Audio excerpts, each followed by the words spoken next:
ನಮಸ್ತುಂಗ ಶಿರಶ್ಚಿಂಬಿ ಚಂದ್ರಚಾಮರ ಚಾರಣೆ ತ್ರೈಲೋಕ್ಯ ನಗರಾರಂಭ ಸೋಮನಾಥಾಯ ನಮಸ್ತುತೆ.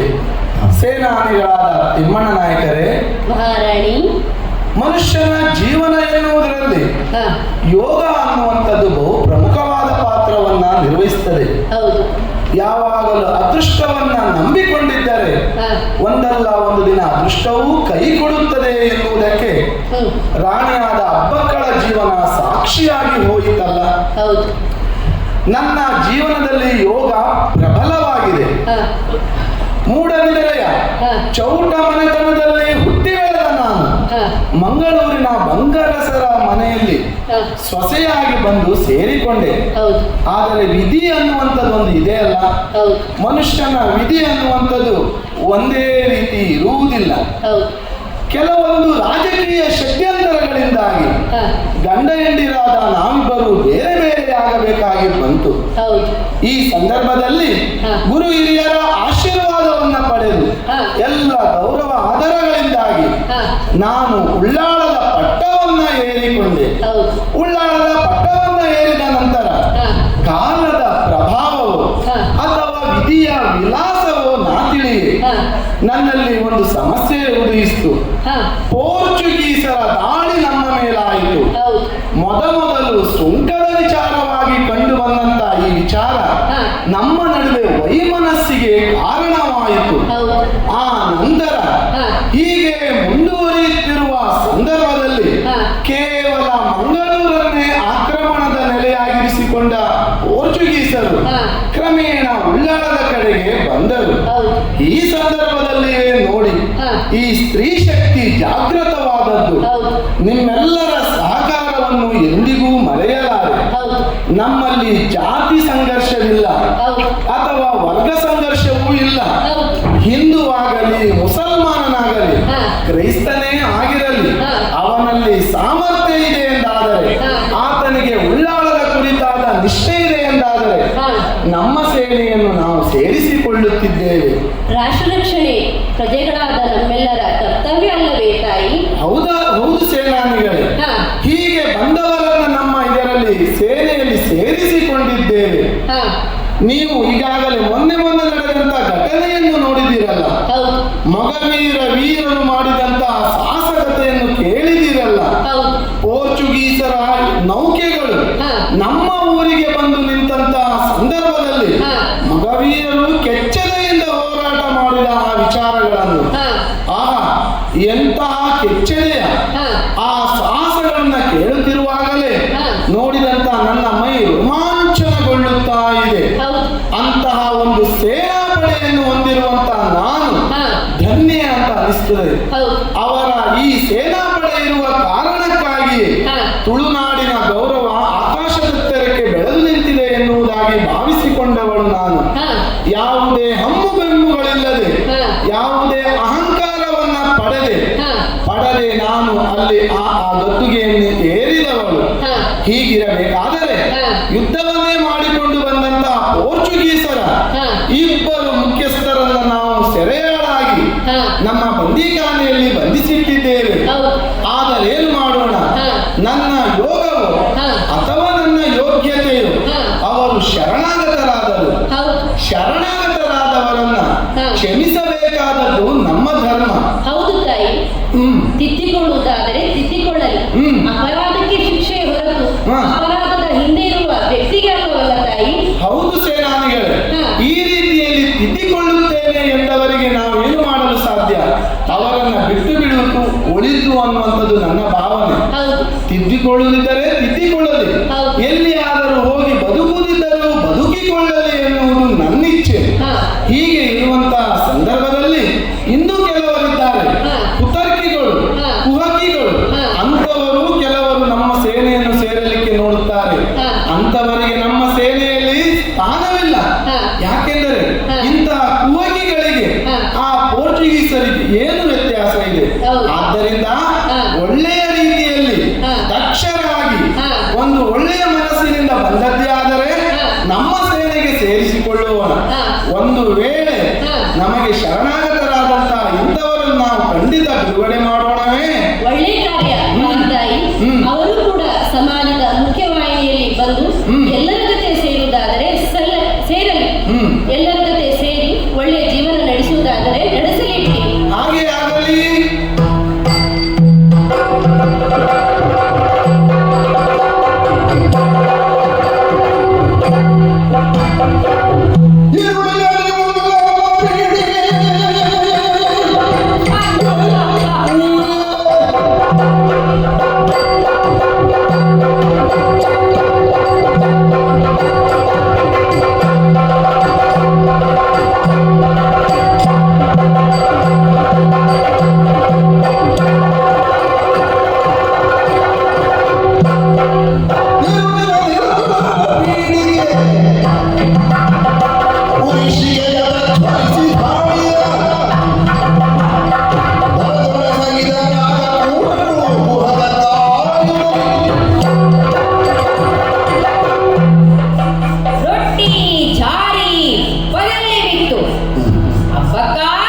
ನಮ್ಮನ್ನು ಬಿಡುಗಡೆಗೊಳಿಸಲು ಈ ಪೋರ್ಚುಗೀಸ್ ಹುಟ್ಟಿನೋ ಏನು ಎಂಬುದನ್ನು ಆಕೆ ತಿಳಿದಿಲ್ಲ. ನಾವು ಸಮಯ ಸಾಧಕರು. ಅಬ್ಬಕ್ಕನನ್ನು ಕೊಂದೇ ತೀರುತ್ತೇವೆ. ಉಳ್ಳಾಲವನ್ನು ವಸಾಹತನ್ನಾಗಿ ಮಾಡಿಕೊಳ್ಳಬೇಕೆಂಬ ತೀರ್ಮಾನ ನಮ್ಮದು. ಆದರೆ ಏನು ಮಾಡಲಿ? ಹಗಲಿನಲ್ಲಿ ಯುದ್ಧ ಸಲ್ಲದು. ಈ ನಾಯಕರು ನಮ್ಮ ಸೇನೆ ಸೇರಿಕೊಂಡಿದ್ದಾರೆ. ಈಗಾಗಲೇ ಅಪ್ಪಕ್ಕ ಅವರನ್ನು ಕೊಂದೇ ಇರುತ್ತೇನೆ ಎಂಬ ತೀರ್ಮಾನವನ್ನು ಕೈಗೊಂಡಿದ್ದೇನೆ. ನಮ್ಮ ಸೇನಾ ನಾಯಕರಿಗೆ ಆಜ್ಞೆ ಕೊಟ್ಟಿದ್ದೇನೆ. ಎಲ್ಲಿ ನಮ್ಮ ಸೇನಾ ನಾಯಕರು ಯುದ್ಧ ಹಗಲಿನಲ್ಲಿ ನಡೆಯಬಾರದೆಂಬ ತೀರ್ಮಾನ ನಮ್ಮದು. ಕಾರಣ ಈ ಪಡೆಯವರು ಹಗಲಿನಲ್ಲಿ ಸಮುದ್ರವನ್ನೇ ಎದುರಿಸುವವರು. ಆದ್ದರಿಂದ ರಾತ್ರಿ ಹೊತ್ತು ಯುದ್ಧ. ಎಲ್ಲಿ ನಮ್ಮ ಸೇನಾ ನಾಯಕರು ಉಳ್ಳಾಲ ಕೋಟೆಗೆ ಬೆಂಕಿ ಹಚ್ಚಲಿ. ಆ ಬೆಂಕಿಯ ಜ್ವಾಲೆಯಲ್ಲಿ ಉಳ್ಳಾಲದ ಕೋಟೆ ಹೊತ್ತಿ ಉರಿಯಲಿ. ಆ ಬೆಳಕಿನಲ್ಲಿ, ಬೆಂಕಿಯ ಬೆಳಕಿನಲ್ಲಿ ನಮ್ಮ ಸೇನೆ ಮುಂದೆ ಸಾಗಲಿ. ಎಲ್ಲಿ ನಮ್ಮ ಸೇನಾ ನಾಯಕರು?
Some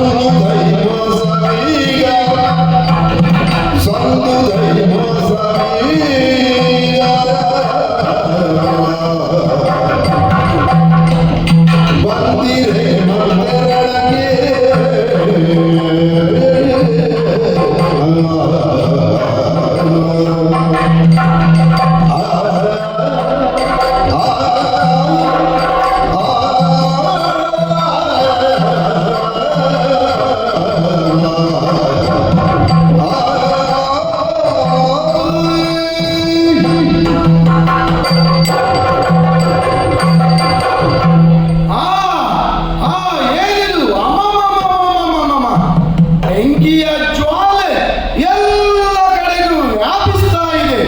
ಇದಕ್ಕೆ ಕಾರಣ ನೀವೇ ಆ ಕೆಂಪು ಮುಸಡಿಯ ಕುನ್ನಿಗಳೇ.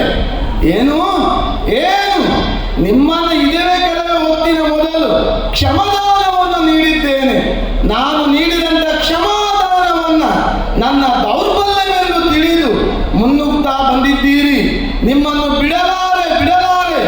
ಈ ವೀರ ಹಬ್ಬಕ್ಕ ರಾಣಿಯ ಅತುಲ ಪರಾಕ್ರಮವನ್ನು ನೀವು ತಿಳಿಯಲಾರಿರಿ. ಈ ಉಳ್ಳಾಳವನ್ನು ಸುಡಲು ಬಂದರೆ ನಿಮ್ಮನ್ನು ಸುಟ್ಟೇನು ಸುಟ್ಟೇನು. ಎಚ್ಚರಿಕೆ ಎಚ್ಚರಿಕೆ. ಈ ಪೋರ್ಚುಗೀಸ್ ಗುಟ್ಟಿನ ಏನು ಎಂಬುದನ್ನು ತೋರಿಸುತ್ತೇನೆ.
ಸೋತದ್ದು ಅಲ್ಲ, ಈ ಕುಟಿನು ಏನು ಎಂಬುದನ್ನು ನುಡಿಸುತ್ತೇನೆ.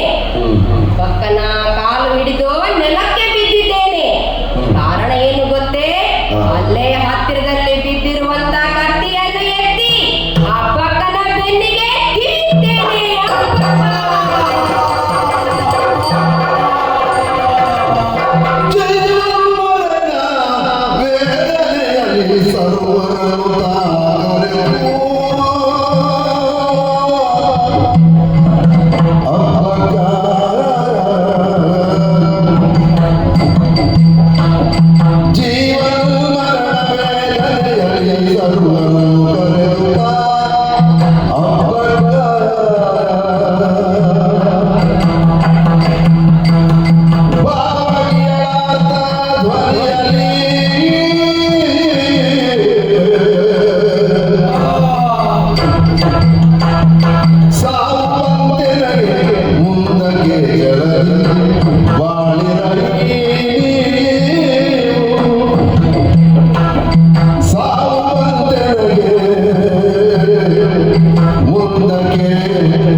ನನಗೊದಗಿದ ದುಸ್ಥಿತಿಯನ್ನು ಏನಾಗಿ ಹೋಯಿತು. ಕೆಲವೇ ಕ್ಷಣಗಳ ಹಿಂದೆ ಅಷ್ಟೇ ನಾನು ಕ್ಷಮಾದಾನವನ್ನು ಕೊಟ್ಟಿದ್ದೆ. ನನ್ನ ಕ್ಷಮಾದಾನವನ್ನ ನನ್ನ ದೌರ್ಬಲ್ಯವೆಂದು ತಿಳಿದು ನನ್ನನ್ನು ಬೆನ್ನಿಗೆ ಇರಿದರಲ್ಲ. ಸಮಯ ಸಾಧಕ ನನ್ನ ಕೈ ಕತ್ತಿಯಿಂದ ತಪ್ಪಿಸಿಕೊಂಡು ಓಡಿ ಹೋದ. ಶಿವ ಶಿವ, ತಾಳಲಾರೆ ತಾಳಲಾರೆ. ತುಳುನಾಡಿನ ಗೌರವವನ್ನು ಮುಗಿಲಿನೆತ್ತರಕ್ಕೆ ಏರಿಸಬೇಕೆಂದು ಬಯಸಿದವರು ನಾವು. ಹೌದು. ಆದರೆ ಹಾ. ನಡುದಾರಿಯಲ್ಲಿಯೇ ನಿಮ್ಮನ್ನು ಬಿಟ್ಟು ಹೋಗಬೇಕಾಯಿತಲ್ಲ. ಏನು ಮಾಡುವುದು ಮಹಾರಾಣಿ? ನಿಮ್ಮ ಅಳಿಯನಾದ ಕಾಮರಾಯನ ಪಿತೂರಿ ಎಲ್ಲದಿದ್ದರೆ ಪೋರ್ಚುಗೀಸರನ್ನು ನಾವು ಸದೆಬಡೆಯಬಹುದಿತ್ತು. ಮೊಗವೀರರ ಕಿಚ್ಚು ಅವರ ನೌಕೆಯನ್ನ ರಚಿದಾಗಲೇ ತಿಳಿಯಿತಲ್ಲ. ಏನೂ ಪ್ರಯೋಜನಕ್ಕೆ ಬರದೇ ಹೋಯಿತು ತಾಯಿ, ಬರದೇ ಹೋಯಿತು. ಶಿವನೇ, ಪೋರ್ಚುಗೀಸರಿಗೆ ನಮ್ಮ ಈ ನೆಲ ಸಿಗಬಾರದು. ಅವರ ಎದುರಿಗೆ ನಾವು ತಲೆ ಎತ್ತಿ ನಿಲ್ಲಬೇಕು ಎನ್ನುವುದಾಗಿ ಕನಸು ಕಂಡಿದ್ದೆ. ಹ. ನನ್ನ ಕನಸು ಕನಸಾಗಿಯೇ ಉಳಿತಲ್ಲ. ನೀವು ಕಟ್ಟಿದಂಥ ಈ ರಾಷ್ಟ್ರದ ಶಕ್ತಿಯನ್ನ, ಈ ಕ್ರಾಂತಿಯ ಕಹಳೆಯನ್ನ ಮೊಳಗುವಂತೆ ಅನುರಣಿಸುತ್ತಿರುವಂತೆ ಮಾಡುತ್ತೇನೆ ತಾಯಿ. ನನ್ನ ಇಚ್ಛೆಯೂ ಅದೇ ಆಗಿತ್ತು. ಹ. ಆದರೆ ಏನು ಮಾಡುವುದು? ಹ. ನಡುದಾರಿಯಲ್ಲಿ ನಿಮ್ಮನ್ನು ಬಿಟ್ಟು ತೆರಳುವಾಗ ಹ. ಖಂಡಿತವಾಗಿಯೂ ನೀವು ಆ ಪೋರ್ಚುಗೀಸರಿಗೆ ತಲೆ ಬಾಗದಿರಿ. ಆಯ್ತು ತಾಯಿ. ಅಬ್ಬಕ್ಕ ರಾಣಿಯ ಹಾಗೆ ಹ. ಎದೆ ಉಬ್ಬಿಸಿಕೊಂಡು ಹ. ನೀವು ಧೈರ್ಯವಾಗಿ ಮುಂದೆ ಹೋಗಿ ಹ. ಯುದ್ಧವನ್ನು ಮಾಡಿ. ಖಂಡಿತ. ತಾಳಲಾರೆ ತಾಳ